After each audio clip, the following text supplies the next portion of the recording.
Fala, rapaziada, eu sou o Rodrigo Mandarini. Você está no Geral Pode, aquele podcast, aquele papo que todo mundo pode. Agora, geral deve se inscrever no canal. Você está inscrito? A gente agora acabou de chegar a 21 mil inscritos e se você não tiver inscrito, eu acho um absurdo. Porque a gente está todo dia produzindo conteúdo, trazendo gente legal. Aí você vai lá, assiste o programa todo, aí vai olhar, não está inscrito. Aí o que acontece? Eu demoro mais a começar o programa. O dia que todo mundo tiver inscrito, eu não vou pedir para você se inscrever, beleza? Já está lá no Instagram seguindo a gente? Vamos lá, @geral.pod, lá no Instagram. Siga a gente, comenta. Lá é legal porque você pode sugerir convidados, indicar as pessoas. É legal também quando você gosta de um artista, quando você gosta de uma personalidade, um convidado legal pra gente, você vai lá no Instagram dele e marca a gente. Fala, pô, vai lá conversar com a rapaziada. Beleza? Dá essa moral pra gente. E também no TikTok, o site, o aplicativo das dancinhas. Lá a gente não dança, por motivos óbvios, ficaria ridículo dançando. Mas você pode ver os nossos cortes lá também. Então, ó, Geral Pode no TikTok. Falou? Se você quiser gravar o seu conteúdo num lugar legal, com uma equipe que vai dar todo o suporte para você para começar do zero, ou se você já tem o seu conteúdo e quer trazer para uma plataforma, para um ambiente, para um hub, onde você vai conectar com um monte de gente legal também, fala com a gente. Tá aqui, ó. Tá o QR Code na tela, você vai chegar, vai conversar diretamente com a gente. A gente vai te apresentar aqui o Geral Pode, você vai vir aqui tomar um café, tomar um chá, tomar qualquer coisa aqui.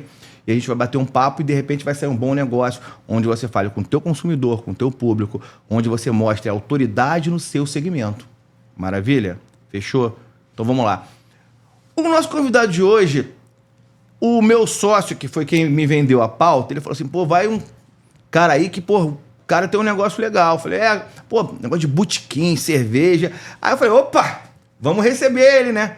Falou de cerveja, por motivos óbvios também, você sabe que ele falou a linguagem certa. Mas um cara marcou, o meu sócio marcou de manhã, aí o convidado chegou aqui, não trouxe o isopor, aí eu perguntei ele se ele queria tomar uma cerveja, eu não tenho nem abridor aqui, ou seja, a internet é uma farsa, não acredite em nada que você vai ver por aqui. Mas você pode acreditar no que você vai ouvir ao longo da nossa trajetória do nosso papo aqui, beleza?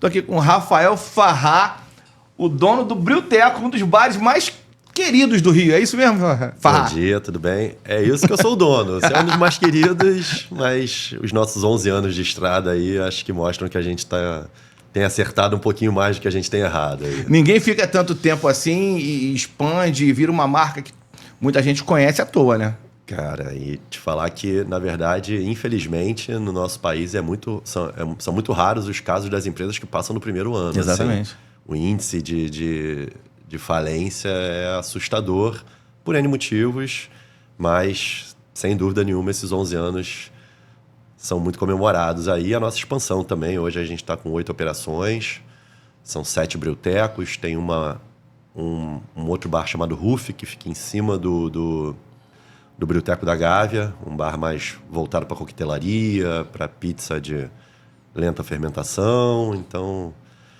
mas a nossa marca principal, de fato, é o Brewteco. Agora, como é que uma pessoa...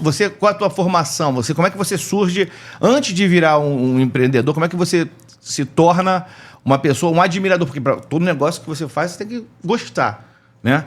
O que veio primeiro? Veio o empreendedor... Veio o bebedor? Como é que se conecta isso tudo aí? Cara, eu vim de um meio bem diferente. Eu sou advogado de formação. Cheguei a trabalhar uns bons anos com consultoria fiscal. Negócio super interessante. Burocrata. Delicioso, assim, entendeu? Talvez por isso, né? Tava querendo ir pro outro... Dava 6 horas da tarde porque queria ir pra saideira. É isso. E, cara, sempre fui um frequentador e admirador da boemia carioca, da baixa gastronomia. Eu ali no começo dos anos 2000, comecei a fazer uma aula de percussão com uma rapaziada e a gente criou um grupo de amigos que toda sexta-feira, por uns 3 anos, a gente se encontrava umas 3h30 da tarde em algum bar que tinha que ter no mínimo 40 a 50 anos de idade, assim. A gente tinha uma referência que era um livro chamado Guia Rio Botequim, que o Guilherme Studart, papa da Botecagem Carioca, publicou, e ele fazia um esquema tipo estrela Michelin, assim, então tinha botequim com uma estrela, 2 estrelas, 3 estrelas, indicava ali o garçom, e a gente seguia aquele guia, cada sexta-feira ia num, e o garçom que nos atendeu assinava, tinha uma espécie de uma confraria ali. Esse grupo se chamava Me Esquece Que É Sexta. Mas peraí, rapidinho, calma aí. Você falou no início dos anos 2000. Isso. Você tinha quantos anos? Cara, eu tinha 19, 20 anos. Mas trabalhava já? Já. Eu trabalhei desde o meio da faculdade. Como é que faz isso na sexta-feira? Que profissão é essa? Tentava chegar mais cedo para poder sair ali. A galera começava 3, 3 e meia. Eu chegava ali umas 5, 5 e meia. Dizia que ia pro fórum ali. Tá. Aquela por história. Isso que quando a gente liga pro advogado a partir de 10 da manhã na sexta-feira, a gente não consegue. Hoje é mais complicado, né? Hoje tá tudo mais online, todo mundo te acha onde você estiver ali. É um home office, tinha um bar office. É isso, assim, você ia pro fórum 2 horas e não voltava mais. Ali tentava dar um gás. E aí vocês anotavam isso? Vocês faziam... Então, a gente usava esse guia, esse Rio Botequim, como o nosso guia físico, e os garçons anotavam, autografavam no próprio página, livro. no próprio guia. Ah, maneiro. A gente botava a data. Obviamente, isso tudo já se perdeu e tudo mais. A gente tem ali uma relação de bares que a gente foi, isso durou 3 anos e meio. Vocês não guardaram o... mais na memória, assim. Putz. O primeiro bar que a gente foi o Bar Brasil, que é um dos bares mais antigos do Rio de Janeiro. Se eu não me engano, é o 3º ou 2º bar mais antigo do Rio de Janeiro, ali na Lapa. É um bar de descendência alemã e tudo mais. Que existe até hoje. E, cara, a gente percorreu os recantos mais escondidos do Rio de Janeiro. Não ficava atrás. só restrito à Zona Sul, Centro, Não. Uma das regras é que não Subúrbio podia também. repetir, não. Principalmente subúrbio. Tijuca, maneiro. Vila Isabel, cara, Madureira, Oswaldo Cruz, Santa Cruz. Cara. A gente foi onde tinha botequim que diziam que valia a pena conhecer, a gente se deslocava e ia. Isso até virou um bloco de carnaval chamado Me Esquece, que até hoje ele sai ali no Jardim Botânico. Ficou um negócio até meio grande ali. E é isso. Então a gente... E isso começou a moldar não só o meu gosto de frequentar, mas eu comecei a criar na minha cabeça o que eu considerava o botequim ideal, assim. Comecei a juntar petiscos, elementos, objetos. Comecei a anotar, assim. E ali, em 2006 eu fiz uma viagem, um mochilão pela Espanha. E quando eu estava em Barcelona, eu encontrei um amigo meu que estava morando lá e tudo mais. E aí teve um dia que eu falei assim, vamos lá conhecer a Sagrada Família, a igreja e tudo mais. Vamos. Aí a gente estava no metrô, ele falou, cara, tem um bar aqui no meio do caminho que eu acho que você vai gostar. Vamos parar ali rapidinho, depois a gente vai para a Sagrada Família. Resumindo, eu fui 3 vezes nesse bar e até hoje eu não conheço a Sagrada Família. Assim. Entendi. Bom pra caramba o bar? Cara... Melhor que do Rio? Pros meus conceitos, era um bar fantástico e que, na verdade, ele me deu um estalo ali, uma epifania, que ele juntou coisas que o Rio tinha, mas que não tinha juntas, que eram bons produtos num lugar muito simples, todo mundo na calçada bebendo. Era um bar, inclusive, que ele não tinha autorização de vender álcool. Aí o que ele fazia? Ele vendia sanduíche mais caro e todo mundo que comprava o sanduíche ganhava uma garrafa de cava. Genial! Que é o espumante rosé lá da Catalunha e tudo mais. E, cara, ficava uma garotada super bacana na rua, bebendo. Como o pessoal não queria o sanduíche, eles deixavam o sanduíche no cantinho, então ficava um grupo de mendigos do lado, já pra ficar ali esperando. Ali também. Então, assim, era um mix de coisas que eu falei, cara, isso aqui caberia perfeitamente no Rio de Janeiro. Era um ótimo sanduíche, uma boa bebida, mas num ambiente super tranquilo, super simples. Eu falei, eu já tava me incomodando há um tempo, porque eu continuava frequentando botequim. Pé sujo.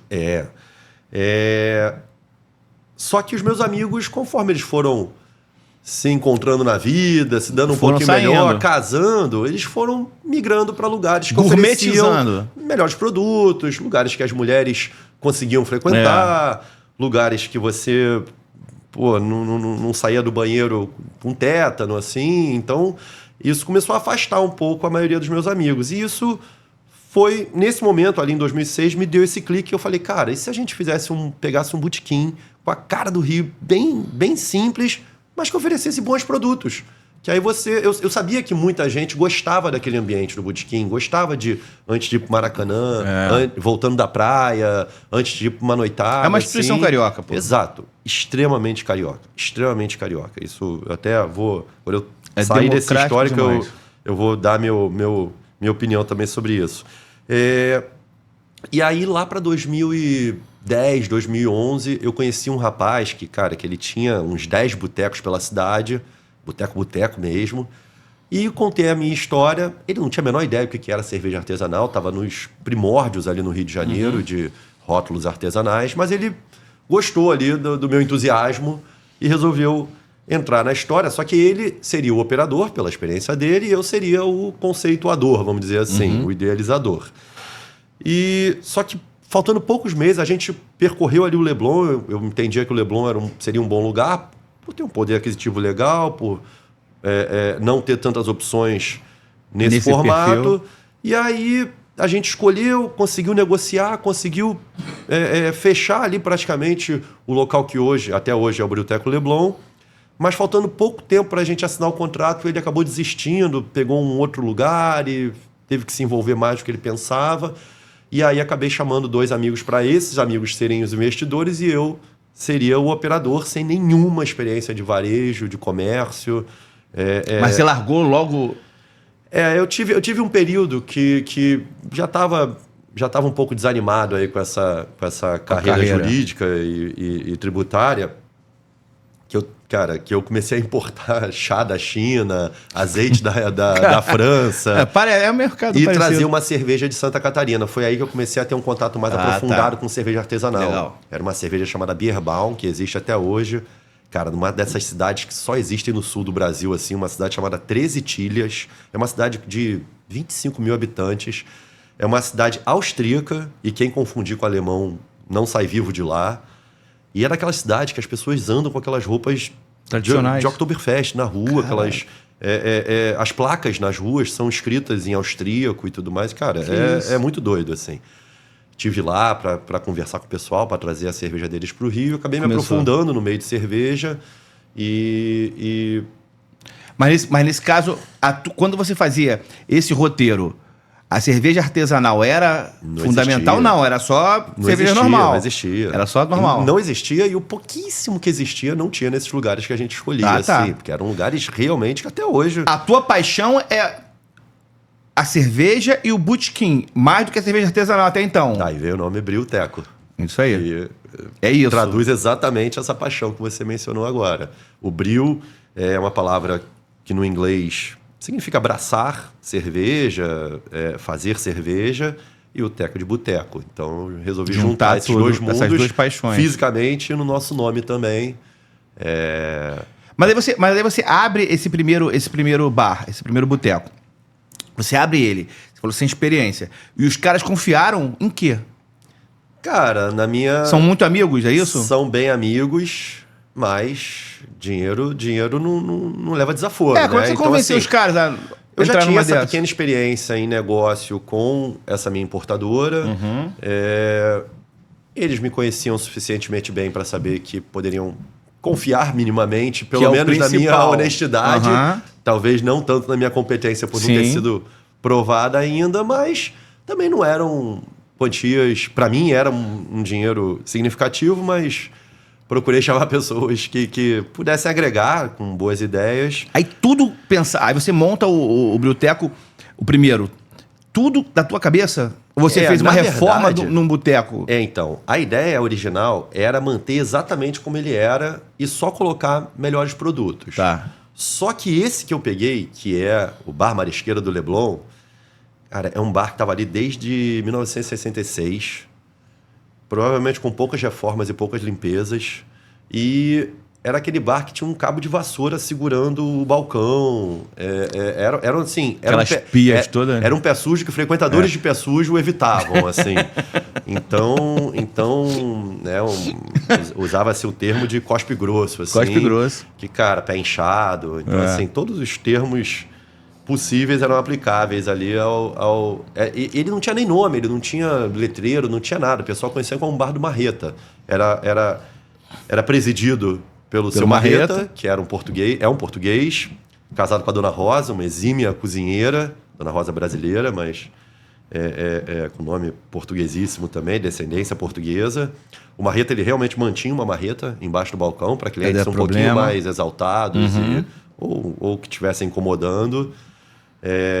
E era um cara folclórico ali, era um cara extremamente grosso. Mas aí você chegou no Marreta para negociar com o seu Marreta? Eu cheguei no irmão da Dona Rosa, que trabalhava de noite.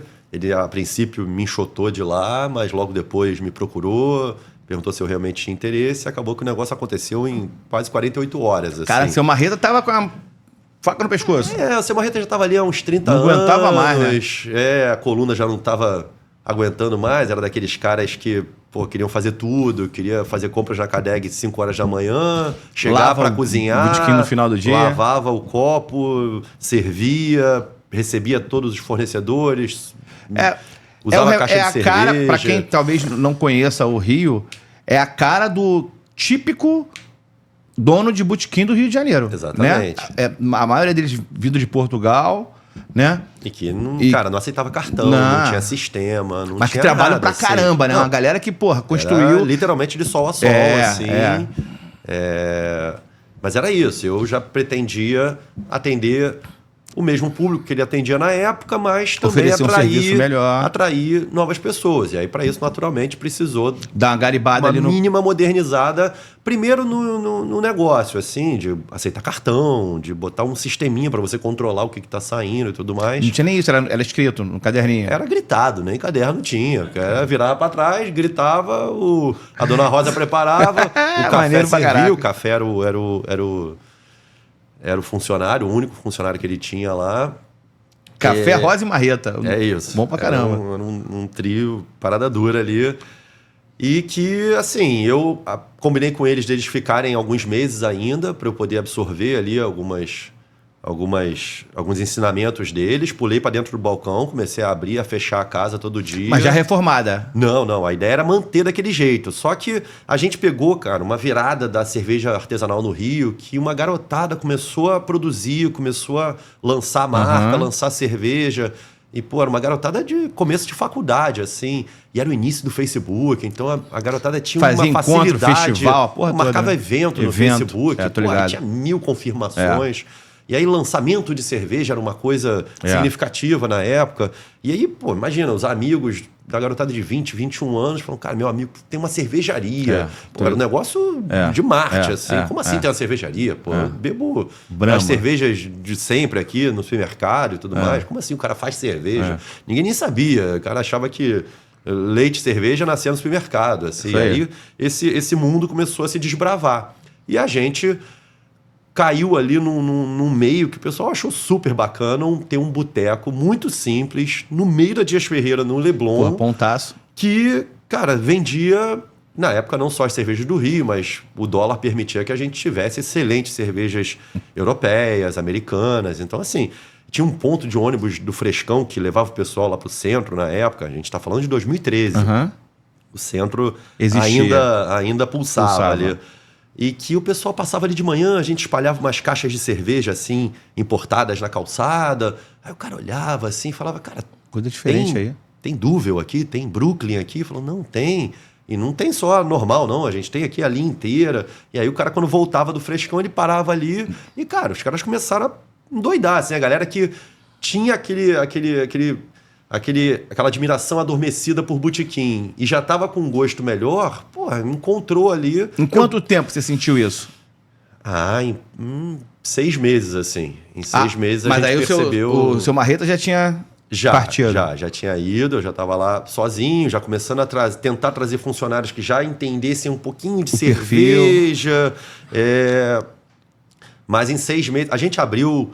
Em 17 de março de 2013, 17 de março é o dia de São Patrício, que é o padroeiro dos cervejeiros. Caraca. A gente estava com o contrato pronto já há alguns dias, mas a gente adiou o dia da assinatura para termos o nosso aniversário no dia de St. Patrick. E ali em setembro, outubro, a gente percebeu que realmente eu percebi que precisava de uma reforminha, porque já estava... Era um bar que não fazia o menor sentido, assim. Era um bar pequeno que 90% dele era ocupado pelo balcão, assim. Então ficava um cara lá dentro que podia dormir, jogar bola dentro do balcão, e todo mundo se apertando e se assediando para poder se deslocar. tinha uma pequena marquise ali, um toldo vermelho da Coca-Cola. Cara, tinha um quadro de cigarro. Aí vocês fecharam para fazer uma obrinha? A gente fechou por 30 dias, assim, para fazer uma pequena reforma. Fizemos até uma ação bacana nessa época. A gente botou um cartaz assim na porta, pedindo desculpas pela frustração de quem estava indo lá tentar tomar uma cerveja e não conseguindo, mas quem tirasse uma foto ali na frente daquele cartaz, assim que a gente reabrisse, podia vir que ia ganhar um chopp. Maneiro. E isso também fez bastante sucesso, isso nos ajudou também a evoluir na rede social, não era no singular na época, que era Facebook só. E aí reabriu em um mês. E aí quando a gente reabriu com alguns elementos que a gente carrega até hoje, que é o nosso piso de 2 cores, o azulejo, que é muito marcante, a gente manteve. É um azulejo com elementos portugueses, mas que o principal dele é que ele vai do piso ao teto, e é uma coisa que não é comum assim. Normalmente você tem uma faixa, né? E ele cria um elemento visual muito, cênico, muito interessante. quase. Assim. Os lustres remetendo já também a uma coisa mais art déco, assim, mais antigas. Já tinha também. A gente colocou nessa reforma. Tá. E aí já veio o letreiro.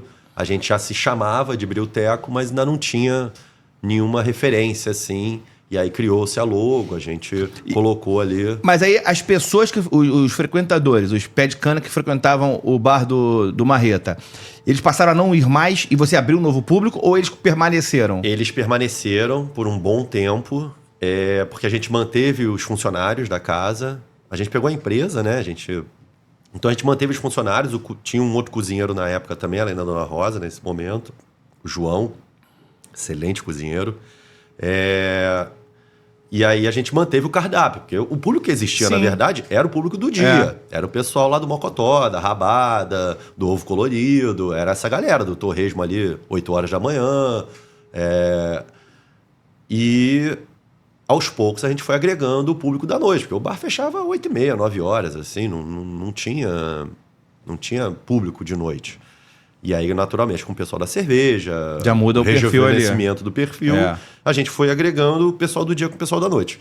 Infelizmente, com o tempo, esse pessoal do dia acabou migrando para lugares um pouquinho mais tranquilos, que a gente acabou desbravando um pequeno sucesso ali, e a calçada começou a ficar muito cheia, e essa galera gosta de uma coisa mais tranquila, e continuam indo ainda ali comer de vez em quando, continuam indo tomar a nossa famosa batida de maracujá da casa. Que já tinha também, não? Já tinha, e a gente manteve. A gente chama de batida, mas na verdade é o maracujá da casa, porque ele não leva leite condensado, ele é maracujá, cachaça, açúcar e água.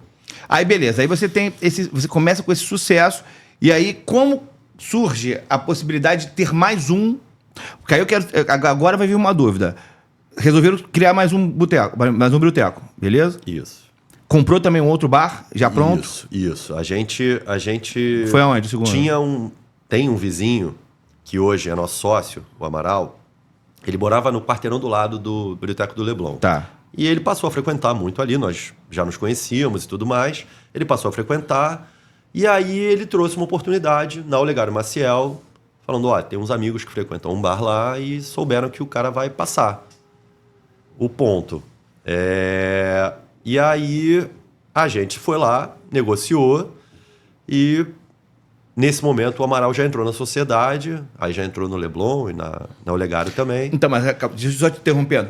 Na Olegário já existia, vocês fizeram um bar inspirados no primeiro, Isso. ou vocês aproveitaram a arquitetura do bar? Não, a gente fez... Era um... Como é que é essa patronização? Era um bar chamado Boteco... Eu vou lembrar o nome do bar, que era ali no Olegário. Não, a gente já fez um bar com a nossa cara, com os elementos que eu te falei. Com do primeiro, entendi. Com a primeira reforma. Aí eu já entendi que o formato de negócio era importante ter elementos que remetessem, que a pessoa entrasse e soubesse que estava no Bril-Teco. Então, exatamente. A gente conseguiu replicar o azulejo, a gente conseguiu o piso, o lustre, a logo. Foi o primeiro bar que a gente identificou que o movimento estava migrando de garrafa de cerveja artesanal para chopp artesanal.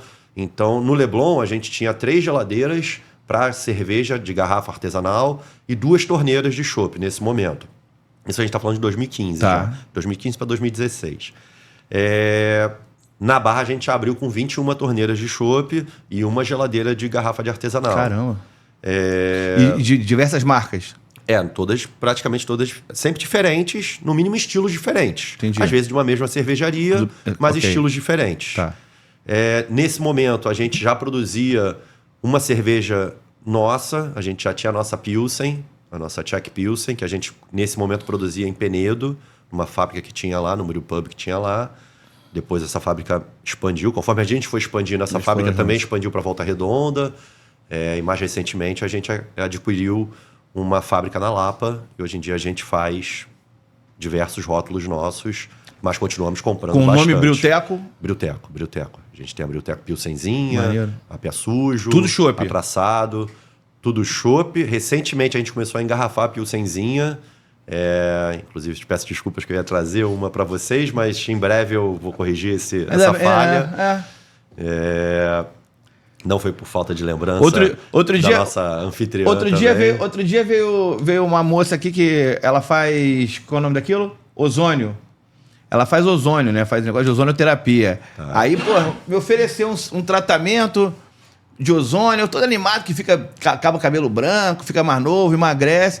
Aí ela explicou como é que faz a aplicação do ozônio. Entendi. Eu preferia não aceitar. Entendi. Aí a cerveja eu fiquei animado, né? Aí A cerveja não vem. Mas vai chegar. É por vias normais. Mas aí... também tem... Verdade, tem isso. Agora, aí vocês começam. Segundo bar. 2015, Olegário. Aí em 2000, administração ainda só... Aí já... Ainda era só eu no dia a dia. Aí já tínhamos, além dos 2 sócios iniciais, o Amaral também entrou. Em 2018, no final de 2018, o Amaral era um sócio investidor, mas que sempre... Operou também. Ele não chegava a operar, mas ele participava bastante, assim. Ele até tinha um termo que ele usava, que ele falava que a meia hora do dia que ele se dedicava à Brewteco era a meia hora mais feliz do dia dele. Foi maneiro. E no futuro ele acabou optando por deixar os antigos negócios dele. Ele tinha empresa de formatura e tudo mais. E pulou para dentro da operação com a gente. E foi super importante, porque é um cara... Ele é economista, sempre fez a parte de back-office, que eu era uma nulidade, assim. Sempre fui muito mais da operação, do balcão. Mas aí, no final de 2018, ele localiza também uma oportunidade na Praça Vanhagem, na Tijuca. Pô, só ponto legal. A gente pega... isso era uma coisa também estratégica pra gente. A gente preferia pagar um pouquinho mais de aluguel, mas em pontos já consagrados. Porque a gente entendia que o público... Uma vez que a gente tivesse público na nossa porta, nós teríamos condições de atraí-los para dentro, e aí a gente faria a nossa mágica ali para poder fazer acontecer. Eu via muitos conhecidos, amigos, assim, não, eu vou pegar um ponto aqui que é a metade do teu aluguel. Só que é uma rua que não passa ninguém, assim. Aí eu falava, cara... O cara vai ter que fazer o nome dele ali. Eu tô pagando 20 mil de aluguel, você paga 10. Pô, se eu faço 1 ou 2 dias bons aqui no mês, eu já tiro essa diferença. E você paga o mesmo salário do funcionário, a mesma luz, o mesmo gás. É tudo igual, o mesmo preço de fornecedor. Então, assim, só pelo aluguel não faz sentido você abrir mão de um bom ponto. Claro que tudo tem que ser pesado, né? A luva, o aluguel, mas normalmente... porque você está falando aqui, Olegário, Dias Ferreira, são pontos que realmente... E tradicionais do teu negócio, não é simplesmente... Você não montou uma farmácia num ponto boêmio, são pontos estrategicamente... Na Olegário, infelizmente, essa lógica não se aplicou. Tem muitas grandes farmácias lá. Não, farmácia funciona em todo lugar, até porque o cachaceiro também bebe, também toma um golpezinho. E aí, em 2020, a gente, já no meio da pandemia, em julho de 2020, surgiu a oportunidade ali do Baixo Gávea, que era ocupado pelo Hipódromo, que era um bar que estava ali nada menos do que 65 anos, desde 1945. 75, né? 20. Na pandemia que surgiu a oportunidade? Na pandemia. Era um imóvel próprio, era um negócio próprio. O fundador já tinha falecido. As 3 filhas trabalhavam no negócio, mas na parte administrativa, e já estavam cansadas, já estavam há décadas também trabalhando, e resolveram se desfazer. Uma pessoa comprou o imóvel e nos alugou, e a gente ocupou, e começamos uma uma jornada completamente diferente, que foi a primeira casa maior, foi uma casa com almoço, uma casa tradicional, porque os outros bares eram bares que não tinham dado certo, a gente pegou e a gente fez o ponto, a gente criou aquele local ali. Ali não, ali era um lugar que a gente já estava herdando uma história, era um bairro, muito bairrista, vamos dizer assim, o pessoal ali tem muito carinho pelas operações antigas, então foi uma transição difícil, saíram notícias não muito exatas assim, que a gente ia demitir todos os garçons que estavam lá há 50 anos e não era verdade. A gente estava estava alugando um imóvel, a gente não estava pegando a empresa. A gente até manteve uma série deles, mas muitos optaram inclusive por se aposentar, já estavam há 50 anos trabalhando, ou montar o seu próprio negócio, retornar às suas cidades de origem. Mas no final deu muito certo. Mas peraí, rapidinho. Você faz isso durante a pandemia, em que condições, assim? O negócio surgiu durante a pandemia, vocês fizeram a obra durante a pandemia. Como é que a pandemia acabou com todo mundo? A gente Ou fez era uma bar reunião, clandestino, pô? A gente fez uma reunião assim, e aí? Será que a gente vai quebrar? E a gente resolveu dobrar de tamanho, porque a Gávea significou uma dobra de tamanho de funcionário, de faturamento, de tudo. Foi uma oportunidade que apareceu, a gente entendia que aquilo alguma hora ia passar. Confesso que a gente achava que passaria menos tempo. Ninguém tinha a menor condição. Então foi logo no começo da pandemia. Foi em julho. Foi em julho. Pandemia foi em março. Lockdown foi decretado em março. 3 meses depois a gente estava... Mas foi uma ousadia. Foi. Porra! Foi. O cara que vendeu deve ter falado, porra, me livrei. Custou muitas noites. Que isso, ousado. Mas, naturalmente, as negociações foram feitas com um período de aluguéis mais baixos, com alguns meses ali sem pagar aluguel pela obra. Então não foi também uma negociação como se não tivesse havendo. E abriram nada. quando? A gente abriu em dezembro de 20, naturalmente quando já podia abrir, mas com inúmeras restrições de afastamento de mesa. Um novo negócio, né? Metade dos lugares, máscara, face shield, álcool pra tudo quanto é lado. Tinha que lavar a embalagem de coisa que chegava. Aquele ambiente de muito temor ali, de insegurança. Nas outras unidades vocês fizeram como durante a pandemia? Cara, mesma coisa. Quando teve que fechar, fechou. E a gente não tinha delivery. A gente criou um delivery, mas o delivery... Demitiram muita gente? A gente não precisou demitir muita gente, porque a gente aproveitou aquele programa do governo que bancava os salários das pessoas. Essas pessoas certamente passaram muita dificuldade, porque grande parte dos seus recursos vinha da comissão. E, naturalmente, com o bar fechado, a comissão foi a zero. Mas era melhor do que, naturalmente, ficar sem emprego. Né? Você falou aí da comissão, é um assunto também que eu sempre... Tem muitas lendas urbanas. Os 10% eles ficam para quem? Bom, no nosso negócio, sempre ficaram 100% para os funcionários. E já há alguns anos, com uma nova lei, eles têm que ir, inclusive, no contra-cheque. A comissão, hoje em dia, é uma coisa totalmente por dentro. A forma certa de fazer. Então, vai tudo no contra-cheque, normalmente, recolhe impostos. Isso foi uma batalha muito grande, inclusive, com os funcionários, porque era um ramo que sempre se acostumou muito a receber aquela verba de forma líquida. Sim. E passaram a ter que recolher 33% de imposto em cima da comissão. A gente recolhe 34%, a gente paga 34%, mas a gente só pode recolher 33%. Então a gente ainda paga 1% ali em cima daquilo. Caraca, então quer dizer que quando você vai num bar que você paga os 10%, é 10% lá não? Tem lugar agora que é 15, 16... Não, é 12. A maioria é 12. No Leblon ainda tem alguns lugares que são 10, mas alguns já são 12. Então o cara Os 12 vieram, inclusive, para tentar reduzir essa diferença entre o que eles recebiam antes e o que eles recebem hoje em dia. Porque é uma tremenda sacanagem, né, cara? Que o negócio ali da galera é o dinheirinho legal que dá pro cara, o cara ainda... cara, assim, foda. É imposto, né? É difícil, assim... Ninguém gosta de pagar imposto. Não é obrigatório, Não, é obrigatório. Não, pagamento pro cliente é obrigatório? Não. Não é obrigatório. Não é obrigatório. Paga quem quer, quanto quer também. Quer pagar 30, quer pagar 5, não quer pagar nada. É um valor que se sugere, 10, 12%. Não, eu tô falando isso porque, assim, num botequim, por exemplo, ou numa galera que vai pagar em dinheiro, na boa, não sei se nem o teu negócio, não sei se é bom ou se é ruim. Mas, porra, pensando dessa forma, é melhor você pagar em dinheiro pro cara que tá ali trabalhando, não? Cara, isso aí talvez funcione. Assim, primeiro que a gente é muito caxiasco, assim, como é que tem que fazer? Não, mas seria ilegal? A minha pergunta é essa. Eu preciso mencionar no contra-cheque. Se eu vou pegar o dinheiro e entregar para ele, eu preciso mencionar no contra-cheque para os impostos serem aferidos não entendi e o que tudo você tá mais. falando, porque aí na conta vai primeiro pro caixa. Isso. Ah, entendi. Até porque A a conta paga de uma vez comissão, só. ela não é paga só pro garçom, né? O garçom fica com uma parte da comissão. Toda a equipe recebe. Igual ou não? Não. Aí o garçom recebe a maior parte, normalmente, e todo o pessoal do back-office, ali, do background ali do bar. Aí é um sistema que a gente faz de pontuação. E aí depende da senioridade da pessoa, da função da pessoa. Aí cada função tem uma pontuação. O cara recebe no dia que ele vai trabalhar, tem uma planilha lá que Legal. joga aquilo num grande bolo e aquele bolo vai sendo dividido entre cada pessoa. O que o garçom vendeu, o que o garçom ganha é uma parte do que ele efetivamente vendeu. Eu ia te perguntar isso. O pessoal que está cozinhando, que está limpando, que está servindo chopp, eles ganham de uma forma geral. Mas então, vamos lá. Eu tenho um garçom que eu sempre vou nesse garçom.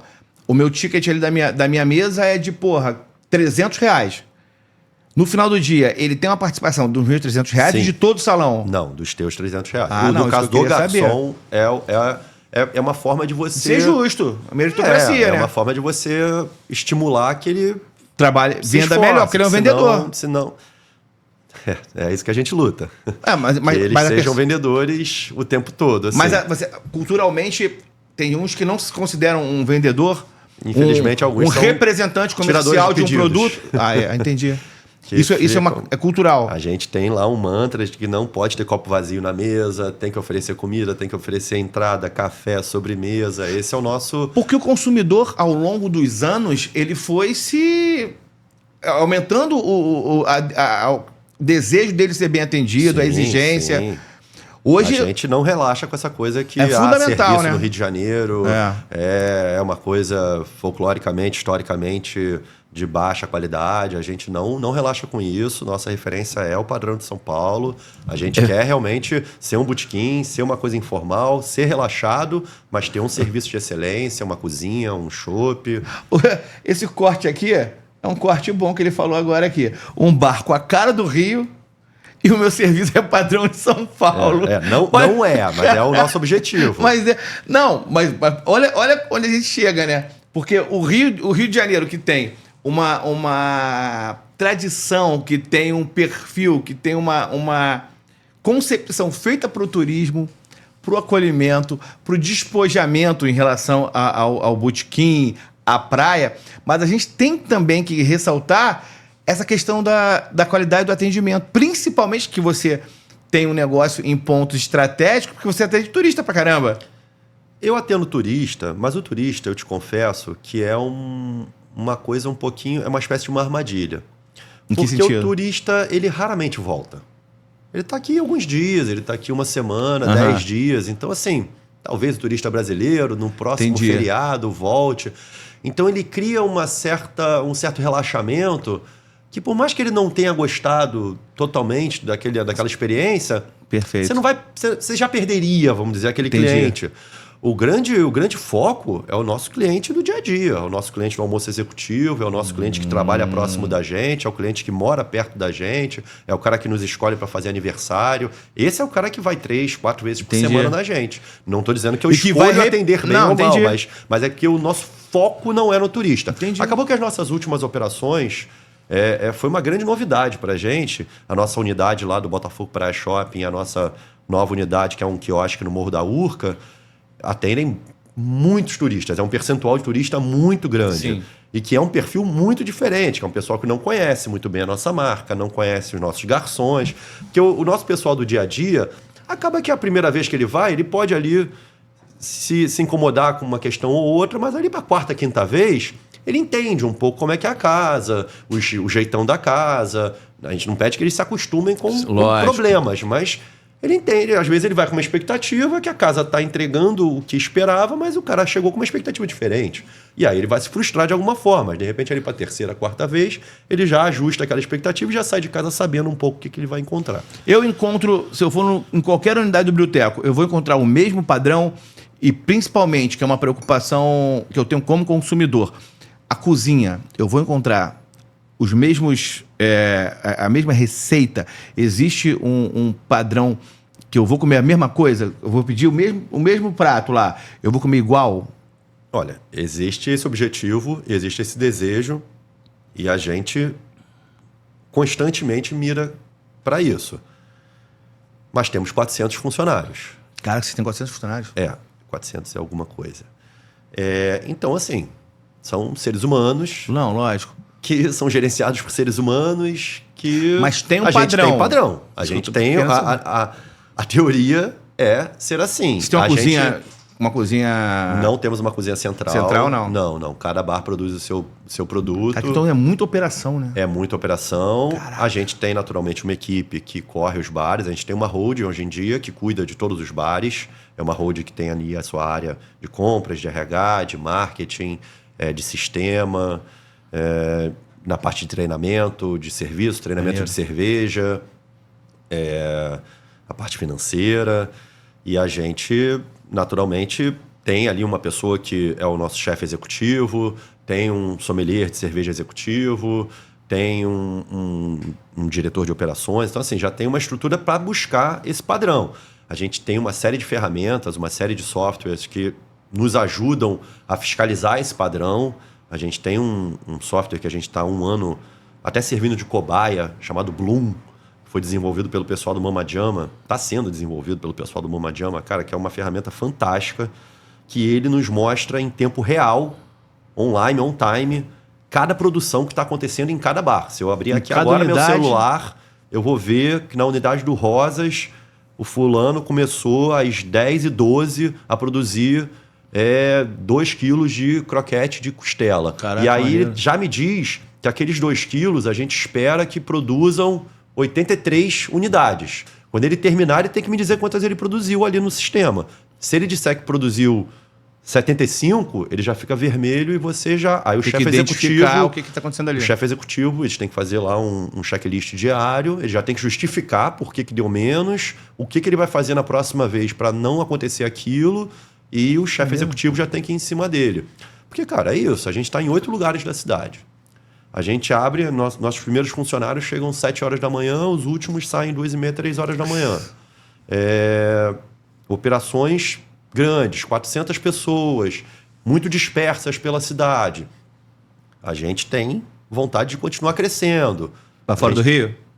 Um pouquinho mais no Rio e temos muita vontade de crescer para São Paulo principalmente, mas entendemos que essa operação cabe em outros lugares. Uma coisa importante dizer é que tudo é próprio, nada é franquia. Não tem franquia. Não tem franquia, não temos planos de sermos franqueados. Claro que ninguém sabe o dia de amanhã, mas hoje a nossa estratégia não engloba franquear o Brewteco. A gente tem um plano que está, nesse momento, um pouquinho na gaveta, de ter uma segunda marca, para uma marca um pouco mais enxuta, um pouco mais simples, que seja mais fácil de replicar, que seja mais afeita a shoppings e tudo mais. Porque o Brewteco, como a cara do Rio, e o Rio tem esse poder de sedução, né, pro resto dos lugares, né? Tem. Tanto então, que se você vai em São Paulo, a quantidade de bares que... Tipicamente cariocas. Que tentam ser tipicamente cariocas, em Minas, no Nordeste, no Sul, assim... O termo boteco, né? Ele hoje em dia é usado como quase um avalizador ali de uma experiência específica, assim... E essa coisa dos botecos cariocas em São Paulo é muito engraçado, porque eles começaram a vir para o Rio, né? Então fica aquela coisa meio estranha ali, que híbrido, é um boteco de São Paulo da forma que o paulista enxerga um boteco carioca no Rio. Aí fica aquela coisa, aquelas cangas no teto, aquele negócio de biscoito Globo, aquele negócio mais... Biscoito Globo é muito clichê, né? Mas faz parte, assim, também. Isso não deixa de ser um Ovo, elogio. ovo colorido, tem no Bruteco, não? Hoje em dia, infelizmente, não tem mais, assim. Mas a gente, durante muitos anos, manteve o ovo colorido. A pessoa não come muito, é só pra enfeitar mesmo, né? E comia bastante, cara. Comia bastante. Até que o ovo colorido nada mais é do que um ovo cozido, que ele é cozido. A água dele do cozimento, lá, a Dona Rosa colocava casca de cebola. E aí a casca de cebola tingia. E ele ficava meio rosado mesmo, assim. E é isso, não agrega nada, é só mais uma dessas instituições. Como é que é o mictório do Bruteco? O que vocês botam no mictório? Hoje em dia já são... É gourmetzão mesmo? É Nutella? Hoje em dia a gente restringiu a parte de boteco alguns elementos, ao cardápio. Não é um pé sujo. Não é mais. O Leblon é o que mais flerta ainda com esse perfil, mas os banheiros hoje em dia já são porque de um padrão gourmetizaram tudo, né, cara? Até o banheiro, né? Que tinha limão, tinha aquela naftalina, o cachaceiro já fala logo isso. A naftalina a gente ainda tem, pra ser honesto. Naftalina é legal. Porque tem que ter, né, cara? Senão o Chico Moedas, pô, vai fazer o que lá? No banheiro. Assim, a gente, de fato, fez o nosso negócio para se voltar, até pelos lugares que a gente está ocupando, para se voltar muito mais para um público que tivesse um poder aquisitivo, que soubesse apreciar uma cerveja diferente, mas que aquele público, quando quisesse ter uma experiência em pé, na calçada, tomando uma cerveja de garrafa, que esse é um dos nossos grandes diferenciais, e foi uma grande sacada que a gente teve lá no começo, porque quando, em 2013, a gente começou, o mundo da cerveja artesanal, ele estava flertando ir pelo mesmo caminho do mundo do vinho, assim, de ter uma taça para cada cerveja, de ter um ritual. O garçom tinha que ficar meia hora explicando o que era aquela cerveja, de onde vinha, girava o copo, olhava contra a luz. Às vezes nem tinha nenhum elemento de cerveja, pô, só a cor. Exato, mas assim, eu não estou menosprezando como sommelier de cerveja. Eu não menosprezo esse processo em alguns ambientes, em algumas situações. Assim como o vinho também. Sim. Você tem algumas ocasiões, numa confraria, num lugar harmonizado, assim, que eu acho que cabe lá não. Essa análise mais profunda. Lá a gente queria um lugar que o cara fosse tomar uma cerveja, bater um papo e comer um bom petisco. Mas um bom produto. O cara podia ter tranquilidade que o que a gente estava colocando no copo dele era bom. Mas a gente, desde o começo, é copo americano. Nosso pint carioca é o copo americano. De 300 ml, de 450. Porque pra gente o que sempre foi mais importante era o líquido. Eu sempre falei, cara, uma cerveja ruim num copo bonito não fica boa. Isso aí. Mas a cerveja boa fica boa em qualquer copo, cara. Então, assim. Isso aí. Pode ficar tranquilo, entendeu? Perfeito. Agora vamos lá. Mas tem também a cerveja ruim lá no Bruteco? A gente não chama de cerveja boa e cerveja ruim. Eu considero cerveja ruim a cerveja que você tentou fazer uma coisa e deu uma coisa muito diferente do que você queria fazer. Não, mas você gosta de todas as cervejas? Eu bebo praticamente todo tipo de cerveja. Claro que tem minhas preferências de estilos e tudo mais. Mas, cara, minhas 10 bramas por jogo do Flamengo do Maracanã não me deixam mentir a minha variedade etílica. Tá tomando 10 porque o Flamengo tá ganhando. Imagina o Vascaíno, tá tomando 60 pra esquecer. Então, provavelmente. Agora, então assim, mas a cerveja de rótulo, a cerveja da Ambev tem também? Então, da Ambev especificamente não, porque a gente há alguns anos fez um contrato com uma concorrente da Ambev, Qual com é a Heineken. Com a Heineken? Temos uma parceria fantástica com a Heineken. Então não tem cerveja ruim, pô. Não tem mesmo. Não. Eu também não considero nenhuma da Ambev ruim. Não, eu gosto da Brahma pra caramba. Primeiro, não, tô falando que você fechou. É um gosto pessoal. Você fechou só a Heineken. Que a Heineken, Eisenbahn, Amstel. Então você fechou com um padrão legal pra caramba. Eles têm lá bonitas.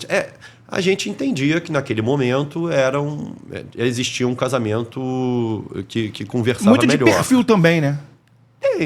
Assim, cara, eu acho que ambos os grupos têm rótulos interessantes, assim, que aconteceriam. Eu tenho 46 anos, não, 47 agora. Porra, eu bebi Skol pra caramba, cara. Sim. Esquece. Minha juventude eu bebi Skol pra caramba.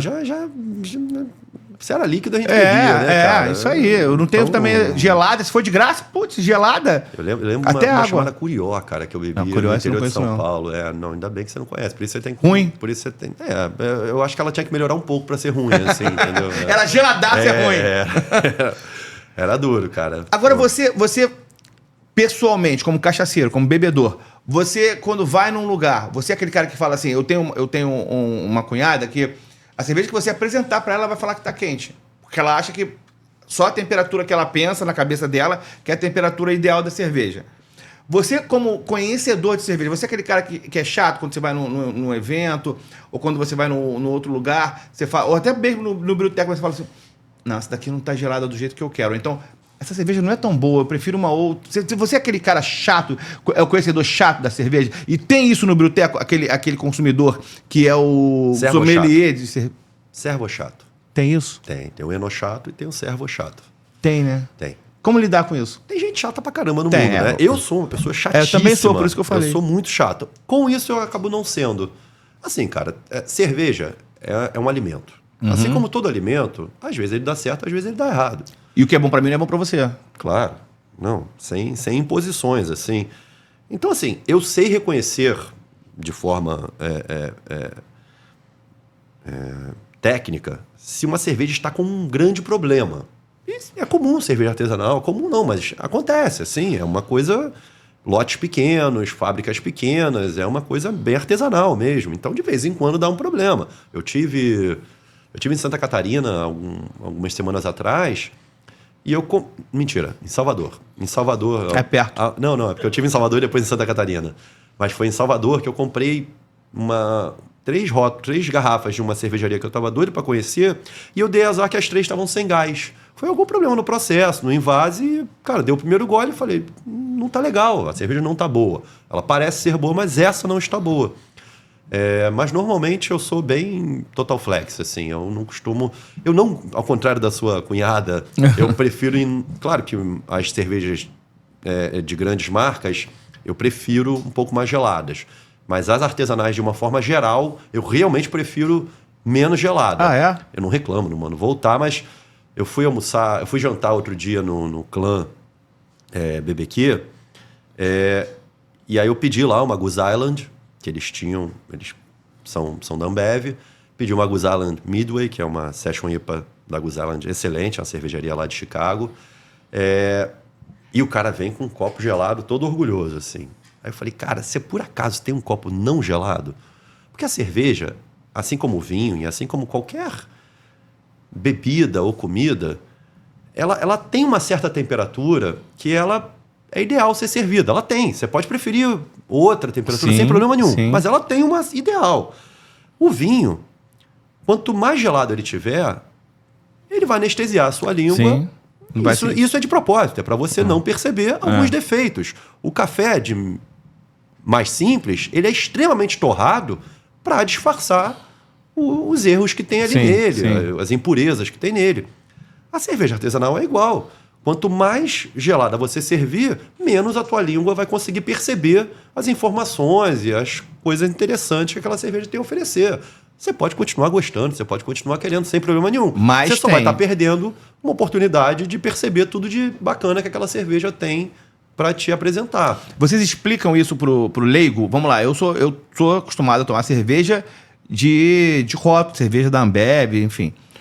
Eu não conheço cerveja artesanal. As minhas experiências com cerveja artesanal não foram boas. Eu não apreciei as cervejas que eu experimentei e isso me causou... eu não voltei a experimentar por conta disso. As poucas vezes que eu experimentei. Então, assim, não me agradaram. Mas isso foi assim, 3, 4 vezes no máximo. E aí eu falei, porra, aí fui outra. Não gostei, falei, então não é a minha. Assim, cerveja artesanal, ela é um universo que eu considero muito maior do que o do vinho. O vinho, ele tem muitos rótulos e tudo mais, mas o vinho, ele tem tantas uvas que dificilmente, você vai pegar um vinho considerado muito bom, de algumas pequenas centenas de reais ali, dificilmente você não vai conseguir dar o segundo gole. Você pode assim, prefiro uma uva tal... acho que mas não é nesse momento não você vai apreciar, muito grande de sabores. Caraca, que isso, tá errado, isso aqui tá... E a cerveja isso pode acontecer. Isso aí. A cerveja, ela tem... A variação entre estilos de cerveja é tão grande. Você tem cervejas... desde cervejas que levam frutas, que são ácidas, cervejas que são azedas, cervejas que... O leigo pode achar que está estragado. Cervejas que são vinagradas. são feitas para parecerem vinagre, que são maravilhosas, assim, para quem gosta, para quem consegue entender o que aquela cerveja é e o que está acostumado minimamente. E aí esse é o risco de um serviço não bem direcionado. A gente tem cervejas extremamente amargas, por exemplo. Você vai oferecer uma cerveja muito amarga para uma pessoa que não está habituada, é óbvio que ela vai refugar. Existe... Tem alguma provinha? Como é que eu faço para saber? A gente dá provinha. Claro que depois da 10ª provinha a gente começa... Não, tem alguém que acha que vai ficar só na provinha, é isso? Aí quer provar todas? Tem de tudo. O Rio de Janeiro é lindo, né? Continua lindo. Tem de tudo. Mas... Tem mesmo cara que chega na... Vamos pra provinha, quero provar mais 18ª. Tem isso. De vez em quando, mas os garçons já vão ali, A gente, hoje em dia, a gente tem uma régua de degustação, que é uma régua que tem 4 copos pequenos, num preço proporcional, que aí o cara tem oportunidade e aí depois ele embarca naquele que gostou mais. Aí ele consegue experimentar ali, a gente tem algumas sugestões de réguas e tudo mais. Mas assim, legal. A gente tem um sommelier executivo, que é o Tom, que é um cara experientíssimo no mercado, que é um craque de cervejas, que ele é o nosso responsável por dar treinamentos. O nosso grande objetivo é que nós tenhamos todos os garçons super experientes, quase sommeliers de cerveja, para poderem dar um bom direcionamento, justamente para não incorrerem nessa tua experiência ruim. Inclusive, quero te convidar para ir num Brewteco, se possível, para ir lá na nossa fábrica na Lapa. A gente tem uma visita guiada, legal. Que termina com uma harmonização de cervejas com comidas e tudo mais. Para que você entenda um pouco melhor porque, assim, o que você curte também. É isso que eu queria... É exatamente isso. Essa falta de uma explicação. Ou, de repente, eu não sei se também tem a ver, porque o vinho harmoniza com algumas comidas. A cerveja igualmente. A mesma coisa. Igualmente. Isso é fundamental, porque às vezes você está comendo uma coisa que não tem nada a ver com aquilo. E até por esse aspecto que eu te falei da variedade de estilos, talvez a cerveja até tenha mais oportunidade de harmonização, porque a cerveja, ela tem acidez, citricidade, amargor, ela é escura, ela é torrada, ela é maltada, mais adocicada. Então, assim, eu considero, na minha humilde opinião, que a cerveja tem uma gama de coisas sensoriais extremamente complexa e que permitem harmonizações fantásticas, assim. Pô, uma Kölsch com uma rabada é um negócio de outro mundo. Pô, uma Imperial Stout com uma mousse de chocolate. Cerveja com chocolate? Sim. Existem cervejas que levam cacau e chocolate. E para beber com doce? As cervejas escuras, de uma forma geral, elas remetem a um torrado. Tem cervejas com um dulçor um pouco mais acentuado que casam perfeitamente com doce. Perfeitamente. Porra, muito maneiro. A gente tem indicações na época da Páscoa para harmonizar com Caraca, é mesmo? Com que chocolate. Maneiro. Vocês fazem isso no Brewteco? No Brewteco a gente divulga essas coisas nas redes sociais, mas nos Brewtecos, vira e mexe, a gente tem encontros harmonizados também. Isso é muito legal. Porque assim, agora vocês estão em pontos, no Rio de Janeiro, como a gente disse, pontos sensacionais. Vocês têm perspectiva, previsão de colocar mais fora dos grandes pontos...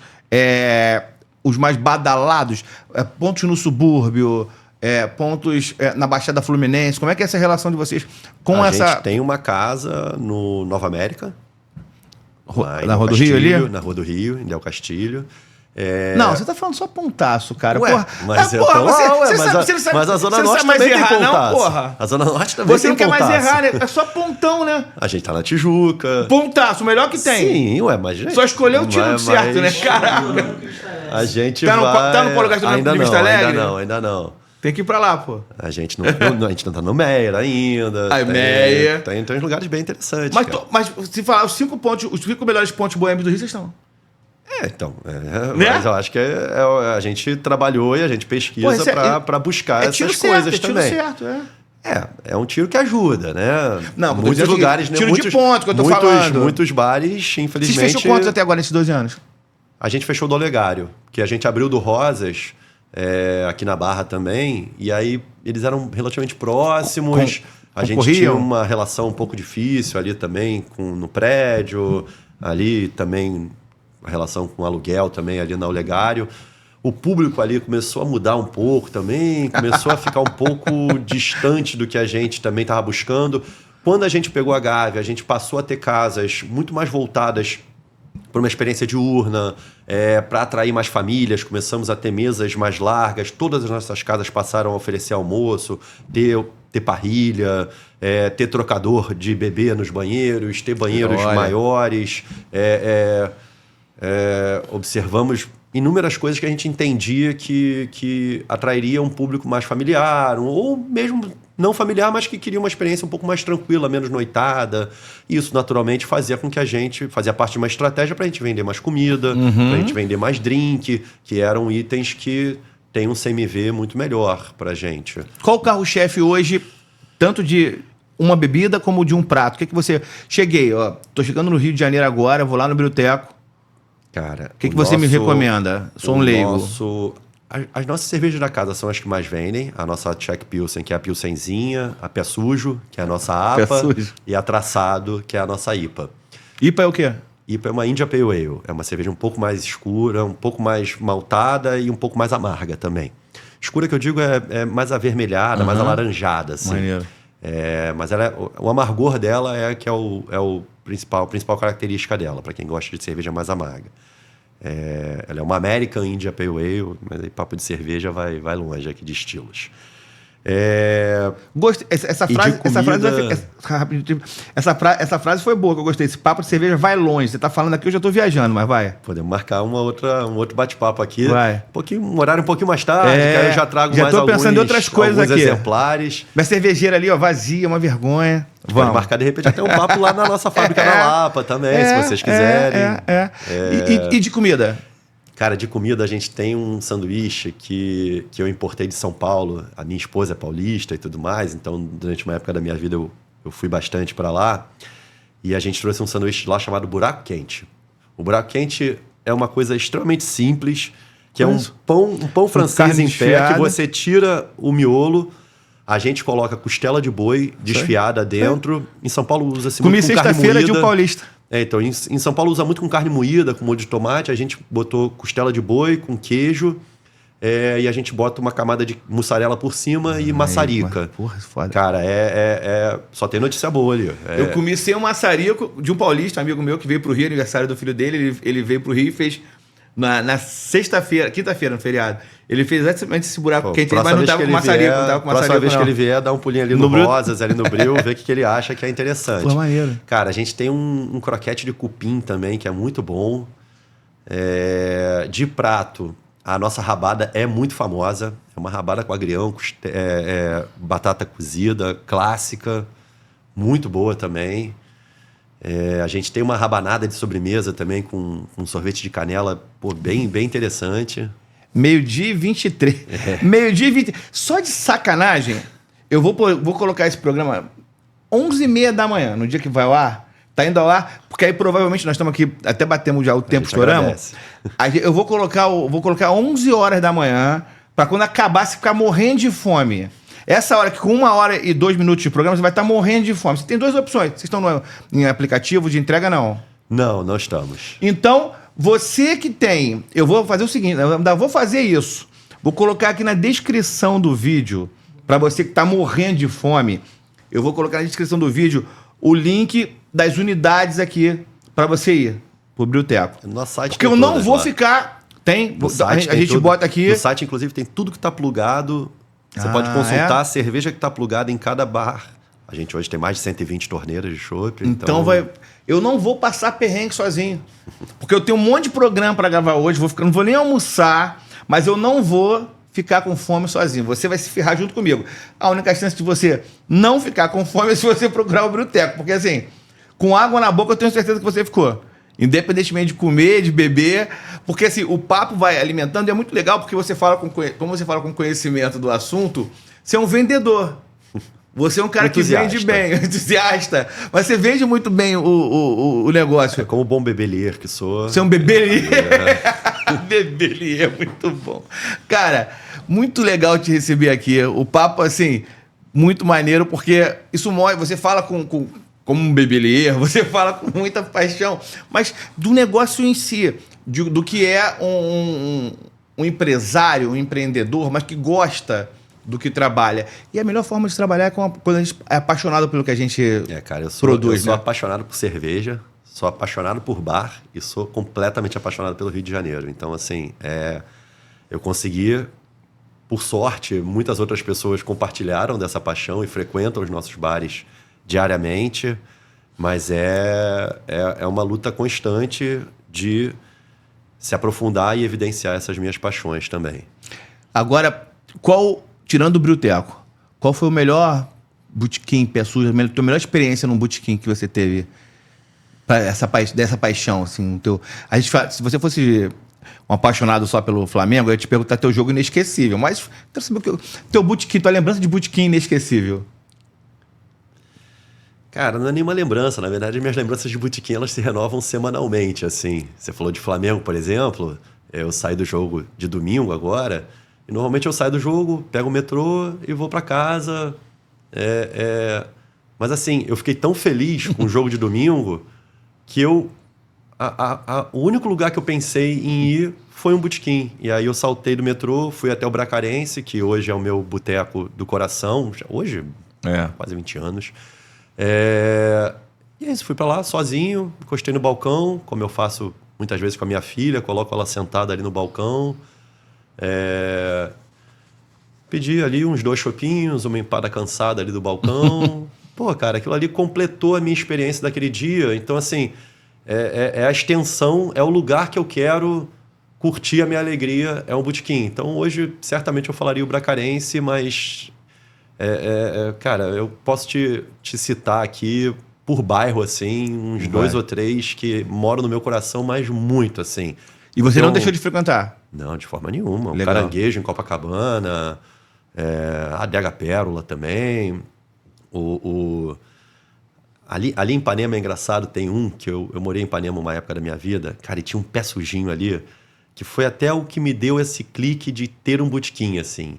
Ele era bem ruinzinho também. E é engraçado que ele chama Cafezinho da Lagoa, ele nem servia café e nem era na Lagoa, assim, mas era um negócio, assim, terrível, mas que, porra, eu pedia cerveja em casa, pô, eu tinha uns LPs do Cartola, assim, o cara que entregava gostava de samba, então o cara ia entregar cerveja, a gente ficava trocando ideia sobre samba. Pô, era... Então, assim, cara, eu acho que o botequim, ele te permite ser... a melhor versão do carioca, assim. Que é aquela coisa informal, despojada, verdadeira, democrática, amiga, democraticíssima, assim. O milionário fica ali do lado e o cara que, porra... E que você facilmente pode confundir os dois, assim. Cara, eu tava no Bracarense agora, depois do jogo, chegou um cara, parecia ser vascaíno, ele tinha apostado no placar de 6-0 pro Vasco. E era um bolão com os garçons do Bracarense. Cara. E aí o cara vinha da esquina e os garçons já estavam sacaneando ele já de longe. E o cara saiu do Flamengo Vasco e foi pra lá. E foi pra lá sentar, tomar. Daqui a pouco chegou um outro cliente, chamou ele pelo nome. Cara, aquilo ali, muito bom, né? Aquilo ali é o Brasil e o Rio de Janeiro que deram muito certo. Assim. Falam muito de puro suco de Rio de Janeiro, mas o botequim é pura cerveja de Rio de Janeiro, né? Cara. E é um puro suco de muita qualidade, assim, entendeu? É realmente o lugar que é uma inspiração em diversos aspectos. Mas aí também é um papo para outro dia também. Vamos ter outro. Cara, obrigado. Obrigado muito a você legal pelo a tua convite. experiência. Porra, muito maneiro. A casa é tua, eu vou conhecer lá. Maravilha, só avisar. Obrigado. Gente, você ficou aqui até agora. Você tá com... se bobear, você já até me abandonou aqui. Não duvido que você tenha me abandonado e já esteja vendo no Brioteco. Se estiver vendo no Brioteco, aproveite. Se não estiver vendo no Brioteco, vai no Brioteco, porque... O cara deixou todo mundo aqui com água na boca, a boca já ficou... Aliás, água na boca não, a boca ficou até seca, com muita vontade de experimentar. Até eu vou experimentar essas cervejas artesanais aí, beleza? Se inscreva no canal, ative os sininhos, as notificações, vai lá no Instagram, @geral.pod, manda pra gente quem você quer que a gente traga aqui. Se você tem alguém, se você conhece alguém aí no teu bairro, na tua região, que tem um empreendimento legal, de repente, que tem um botequim legal... Já pensou aquele português lá, raiz, que nem a gente falou lá do seu... É Machado, né? Marreta. Seu Marreta. Igual o seu Marreta. De repente, se a gente botar o português aqui pra gente conversar com ele, quantas histórias esse cara vai ter aqui pra gente bater de papo aqui? Convida ele. Ou então marca ele. Ele não vai ter... Pode ser que ele não tenha Instagram. Enfim, a gente pode chegar. Eu quero conhecer o seu Marreta do seu bairro. Indica pra gente. Pode ser? Vamos nessa? Muito obrigado, gente. Quiser produzir o seu conteúdo, quiser patrocinar o canal, quiser ser um apoiador da gente, entre em contato aqui no QR Code. A gente vai ter o maior prazer de conversar com vocês. Beleza? 21 mil amigos aqui. Vamos brindar hoje, aí com qualquer tipo de cerveja, com água, com café, com o que for. Vamos brindar a nossa amizade. Um abraço.